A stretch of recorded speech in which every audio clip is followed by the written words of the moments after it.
Alright guys, a quick one. Here, I'll detail how to swipe or go back on an iPhone. So if you have an iPhone and you open an application, let's say you're on the iPhone settings and you are far away from the main setting. Now you don't know how to go back on the iPhone app or how to swipe and go back to all other recently opened application, then here's a video for you.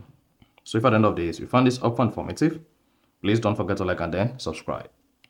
Now the first thing you want to do is, if you want to go back on your iPhone on any web page, all you just need to do is swipe back to the right, and then that is going to take you back to your previous pages. So if you're on any page like this, just swipe back, and then you'll be able to go back to the iPhone main page or on any application. So if you're using any application and you want to go back on the application, then just swipe back like this. However, if you want to swipe on your iPhone, there are two ways to do this and go back to your recently opened application.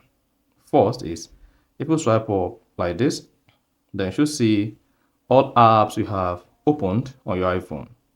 But that seems that is the norm. But in some cases, if you have an application opened and I want to go back to other previously opened application without swiping up like this, what you just need to do is as simple as you say this swipe button, just swipe on it like this, and then you should see the next application opened. So this is going to open all previously opened application on your phone once you swipe on the gesture. So that's exactly how to go back or swipe on an iPhone. So if you found this helpful and informative, please don't forget to like and then subscribe.